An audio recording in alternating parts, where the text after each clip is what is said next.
சேலத்தில் அதிமுக பொதுச்செயலாளர் எடப்பாடி கே பழனிசாமி முன்னிலையில் மாற்றுக் கட்சியினர் கழகத்தில் இணைந்தனர்.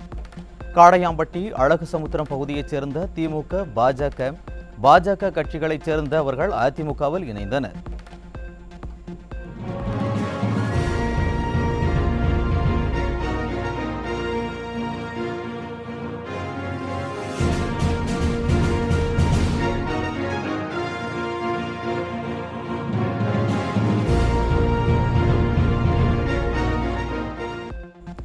அதிமுக பொதுச் செயலாளர் எடப்பாடி கே பழனிசாமியை வரவேற்க திறந்த கூட்டத்தால் அதிர்ந்து போன ஆரணி தொகுதி.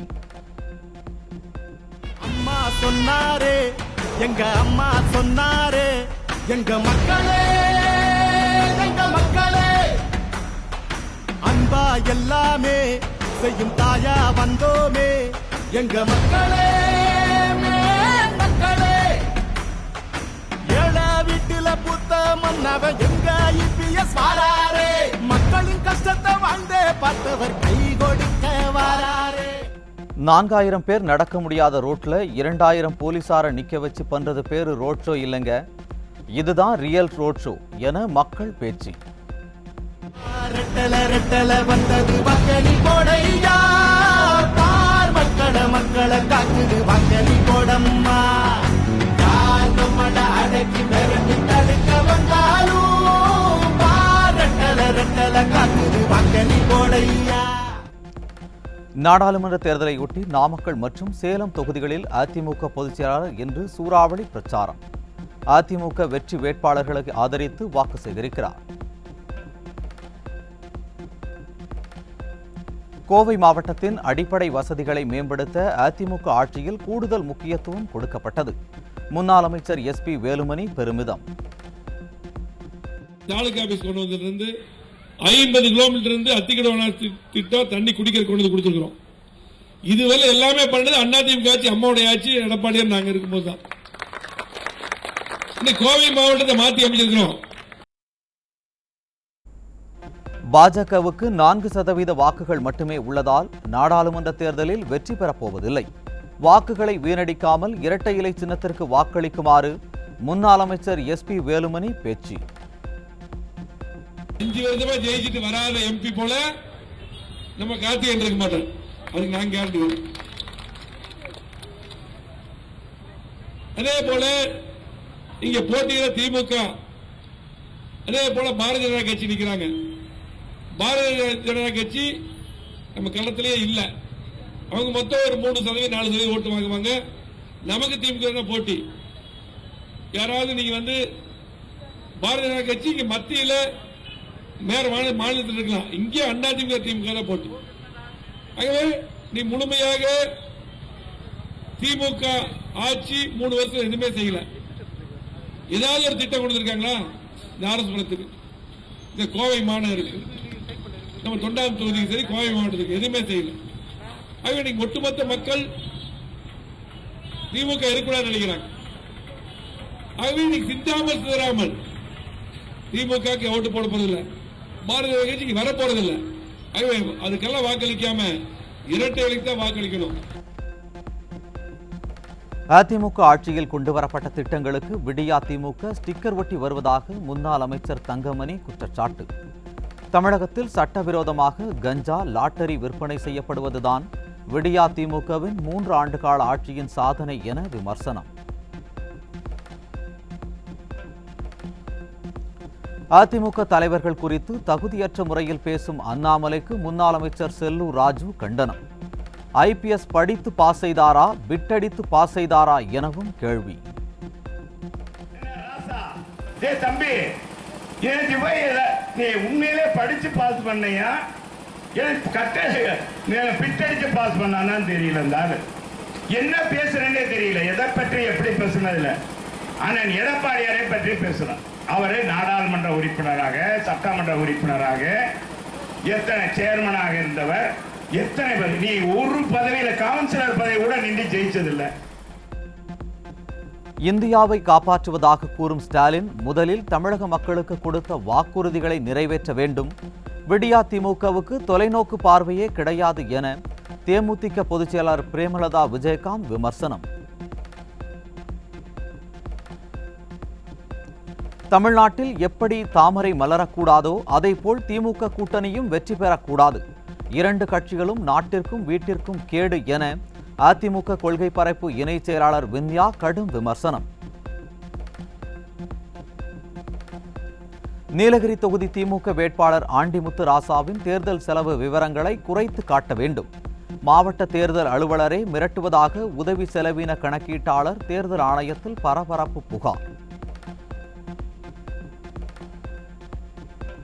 நீலகிரி நாடாளுமன்ற தொகுதி திமுக வேட்பாளர் ஆண்டிமுத்து ராசாவிற்கு சாதகமாக தேர்தல் அதிகாரி செயல்படுவதாக குற்றச்சாட்டு. சம்பந்தப்பட்ட அதிகாரியின் அறிக்கை கிடைத்த பின்பு நடவடிக்கை எடுக்கப்படும் என தமிழக தலைமை தேர்தல் அதிகாரி சத்யபிரதா சாஹூ தகவல். கோவை நாடாளுமன்ற தொகுதி பாஜக வேட்பாளர் அண்ணாமலை மீது வழக்கு பதிவு. தேர்தல் நடத்தை விதிமுறைகள் மீது ஆவாரம்பாளையம் பகுதியில் இரவு 10 மணிக்கு மேல் பிரச்சாரத்தில் ஈடுபட்டதால் பீலமேடு போலீசார் வழக்கு. கன்னியாகுமரி பிரச்சாரத்தில் டாஸ்மாக் மதுபான கடையை ஏன் மூடவில்லை என வாரிசு அமைச்சரிடம் கேள்வி எழுப்பிய பெண். பதில் சொல்ல முடியாமல் மழுப்பலாக பேசிவிட்டு எஸ்கேப் ஆன உதயநிதி. 2016ஆம் ஆண்டு கலைஞர் வாக்குறுதி கொடுத்தாரு, ஆட்சிக்கு வந்தா எல்லா டாஸ்மாக் கடையும் மூடிடுவோம்னு. யாருக்கு ஓட்டு போட்டீங்க? 2016ஆம் ஆண்டு கேக்குதா? சூரியன் ஓட்டு போட்டீங்களா? ஜெயிச்சிருந்தா மூடிடுவோம் அப்பவே. ஆமா, இப்போ வரைக்கும் 500 கடைகள் மூடியாச்சுமா. உங்களோட கோரிக்கையை முதலமைச்சர் சொல்ற விரைவில்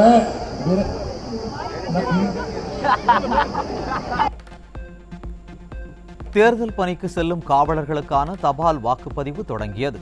வாக்குப்பதிவு மையத்தில் பூட்டி சீல் வைக்கப்பட்டிருந்த பிரத்யேக பெட்டியில் தபால் வாக்குகளை பதிவு செய்த காவலர்கள். சென்னையில் பணிபுரியும் வெளிமாவட்ட காவலர்கள் தபால் வாக்களிப்பதில் பல்வேறு குளறுபடிகள். போதிய முன்னேற்பாடுகள் செய்யாத தேர்தல் நடத்தும் அலுவலர்களுடன் காவல்துறையினர் கடும் வாக்குவாதம். சென்னையில் உரிய ஆவணம் இன்றி எடுத்து செல்லப்பட்ட 44 லட்சம் ரூபாய் மதிப்பிலான தங்கம் பறிமுதல். உள்ளாடைக்குள் மறைத்து தங்கத்தை எடுத்துச் சென்ற இளைஞரிடம் தேர்தல் பறக்கும் படையினர் விசாரணை. குணச்சித்திர நடிகரும் அதிமுக நட்சத்திர பேச்சாளருமான அருள்மணி மறைவுக்கு கழக பொதுச் செயலாளர் எடப்பாடி கே பழனிசாமி இரங்கல். கழக கொள்கைகளை பல்வேறு பொதுக்கூட்டங்கள் வாயிலாக எடுத்துரைத்தது, சிறந்த முறையில் பணியாற்றியவர் என புகழாரம். பாமாயில் இறக்குமதி 10 மாதங்களில் இல்லாத அளவுக்கு 20% குறைவு எதிரொலி. விடியா ஆட்சியில் ரேஷன் கடைகளில் பாமாயில் தங்கு தடையின்றி கிடைக்குமா என பொதுமக்கள் அச்சம். வடலூர் வள்ளலார் பெருவழியில் பன்னாட்டு மையம் அமைப்பதற்கான கட்டுமான பணியை தொடங்கிய விடியா திமுக அரசு 2வது நாளாக கருப்பு கொடி கட்டி பார்வதிபுரம் மக்கள் எதிர்ப்பு. வடலூர் வள்ளலார் பெருவழியில் பன்னாட்டு மையம் கட்டுவதற்காக தோண்டப்பட்ட பள்ளத்தில் இருந்து எடுக்கப்பட்ட மண் டிராக்டர் மூலம் கடத்தல். மாவட்ட நிர்வாகம் விசாரணை நடத்தி நடவடிக்கை எடுக்க பார்வதிபுரம் மக்கள் கோரிக்கை. வடலூர் பார்வதிபுரத்தில் தங்கள் வீட்டின் முன்பு திமுக கொடிக்கம்பம் நடக்கூடாது என கூறியவர்களை தாக்கிய விடியா திமுக கவுன்சிலர் உள்ளிட்ட 3 கைது. விடியா திமுகவினர் அராஜகத்தால் மக்கள் அச்சம். கடலூர் மாவட்டம் ராயர்பாளையத்தில் வாக்கு சேகரிக்க சென்ற விடியா அமைச்சர் கணேசனிடம் அடிப்படை வசதிகள் செய்து தராதது குறித்து பொதுமக்கள் கேள்வி. தேர்தல் முடிந்ததும் அடிப்படை வசதிகளை செய்து தருவதாக கூறி விடியா அமைச்சர் கணேசன் ஓட்டம்.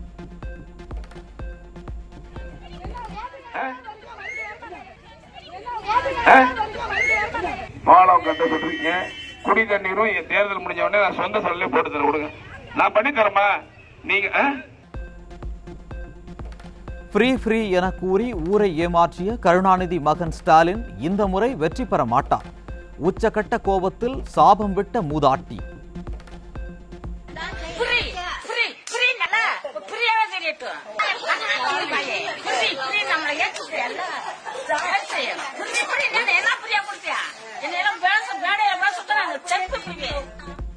மக்கள் நலனுக்கு பயன்படுத்த வேண்டிய நிதியை செஸ் விளம்பரத்திற்கு பயன்படுத்திய விடியா அரசின் தமிழ்நாடு மாசு கட்டுப்பாட்டு வாரியம். விடியா அமைச்சர் மெய்யநாதன் மக்களுக்கான நிதியை மடைமாற்றம் செய்தது ஆர்டிஐயில் அம்பலம். உலக புகழ்பெற்ற மதுரை மீனாட்சியம்மன் கோவிலில் சித்திரை பெருவிழா கொடியேற்றத்துடன் தொடங்கியது. ஏராளமான பக்தர்கள் பங்கேற்று சாமி தரிசனம்.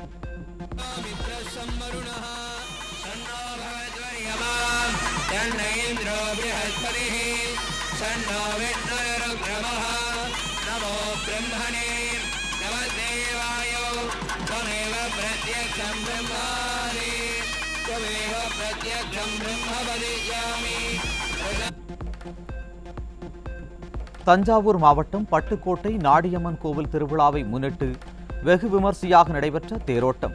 ஆயிரக்கணக்கான பக்தர்கள் தேரினை வடம் பிடித்து இழுத்து சாமி தரிசனம். திருச்செந்தூர் சுப்பிரமணிய சுவாமி கோவிலுக்கு தரிசனம் செய்ய கைக்குழந்தையுடன் வந்த தம்பதியரை வெளியே தள்ளி கோவில் ஊழியர்கள். விடியா திமுக அரசின் இந்து அறநிலையத்துறை என்ன செய்து கொண்டிருக்கிறது என பக்தர்கள் கேள்வி.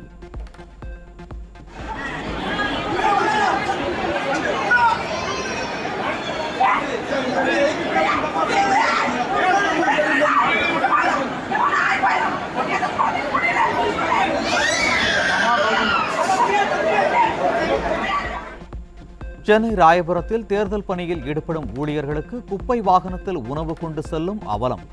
வீடியோ எடுப்பதை கண்டவுடன் ஆட்டோவில் ஏற்றி செல்வது போல் நாடகமாடிய ஊழியர்கள்.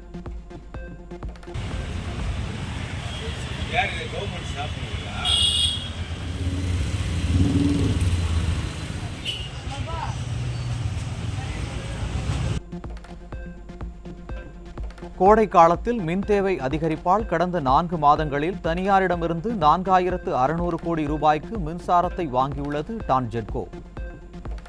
விடியா ஆட்சியின் நிர்வாக திறமையின்மையால் ஏற்கனவே நஷ்டத்தில் தத்தளிக்கும் டான்ஜெட்கோவால் கடந்த ஆண்டை காட்டிலும் செலவு 2 மடங்காக உயர்ந்துள்ளதாக குற்றச்சாட்டு.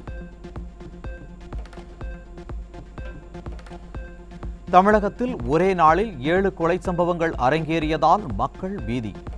விடியா திமுக ஆட்சியில் சந்தி சிரிக்கும் சட்டம் ஒழுங்கு. அண்ணாமலை பல்கலைக்கழக ஆசிரியர் மற்றும் ஆசிரியர் அல்லாத பணியாளர்களை பதவி இறக்கம் செய்து அரசு பிறப்பித்த உத்தரவுகள் சட்டவிரோதமானது. 4 வாரங்களில் பழைய பதவிகளில் நியமித்து பழைய ஊதியத்தை வழங்க வேண்டும் என சென்னை உயர்நீதிமன்றம் அதிரடி உத்தரவு. கரூரில் விடியா திமுக பெண் நிர்வாகியை கண்டித்து கர்ப்பிணி பெண் பெற்றோருடன் தர்ணா. வரதட்சணை கேட்டு கொடுமைப்படுத்தி கணவருடன் சேர்ந்து வாழ விடுவதில்லை என குற்றச்சாட்டு. சென்னை கூவம் ஆற்றங்கரையில் டன் கணக்கில் கொட்டப்படும் குப்பைகளால் கடும் சுற்றுச்சூழல் பாதிப்பு. துர்நாற்றத்தால் வீடுகளின் ஜன்னல் கதவுகளை திறக்க முடியாத நிலை உள்ளதாக பொதுமக்கள் குற்றச்சாட்டு. கன்னியாகுமரியில் மீனவ கிராமத்தில் மாதுளை பழத்தை பறித்த சிறுவர்களை கட்டி வைத்து காலில் சூடு வைத்து சித்திரவதை செய்த பெண் மீது புகார் அளித்தும் போலீசார் நடவடிக்கை எடுக்கவில்லை என பாதிக்கப்பட்ட சிறுவர்களின் தாய் குற்றச்சாட்டு. ஃப்ரூட்டு பறிச்சப்போ அவங்க அம்மா வீட்டில் கூட்டிட்டு போய் சேரில் கட்டி வச்சு எங்களை அடித்தாங்க. அதோட சூடு வச்சாங்க. அவங்க சொன்னாங்க இனி இங்கே வரக்கூடாது, காலையை முடிச்சிடும் சொன்னாங்க. அதோட அம்மாவுக்கு பயந்து நாங்கள் சைக்கிளில் விழுந்தோன்னா ஆஸ்பத்திரியில் கொண்டு போய் கண்டுபிடிச்சாங்க. சூடாச்சனா இல்லை. கோடை வெயில் வாட்டி வந்த நிலையில் பல்வேறு பகுதிகளில் பெய்த திடீர் மழை. வெப்பம் தணிந்து குளிர்ச்சி நிலவியதால் மக்கள் மகிழ்ச்சி. சென்னையில் ஆபரண தங்கத்தின் விலை சவரனுக்கு 640 ரூபாய் அதிகரிப்பு. ஒரு சவரன் தங்கம் விலை 54,440 ரூபாய்க்கு உயர்ந்துள்ளதால் நடுத்தர மக்கள் அதிருப்தி. நாடாளுமன்ற தேர்தலுக்கு பிறகு மொபைல் சேவை கட்டணங்கள் 17% வரை உயரும் என தனியார் நிறுவனம் வெளியிட்ட ஆய்வறிக்கையில் அதிர்ச்சி தகவல். 2021 20% வரை கட்டணத்தை உயர்த்திய செல்போன் நிறுவனங்கள் மீண்டும் கட்டணத்தை 17% வரை உயர்த்த திட்டமிடுவதாக தகவல். ஐபோன் தயாரிப்பாளரான ஆப்பிள் நிறுவனம் தமது பயனாளர்களுக்கு பெகாசஸ் போன்ற அதிநவீன ஸ்பைவேர் தாக்குதல்கள் குறித்து எச்சரிக்கை. பத்திரிகையாளர்கள் அரசியல்வாதிகளை குறிவைத்து உளவு பார்ப்பதாக வெளியான தகவல் எதிரொலி. கடும் வெப்ப அலையால் இந்தியா உட்பட கிழக்கு ஆசிய நாடுகளில் 24 கோடி குழந்தைகள் பாதிக்கப்படும் அபாயம் என ஐக்கிய நாடுகள் சபை எச்சரிக்கை. நீர்ச்சத்துள்ள காய்கறிகள், பழங்கள் அடங்கிய உணவுகளை குழந்தைகளுக்கு வழங்க அறிவுறுத்தல்.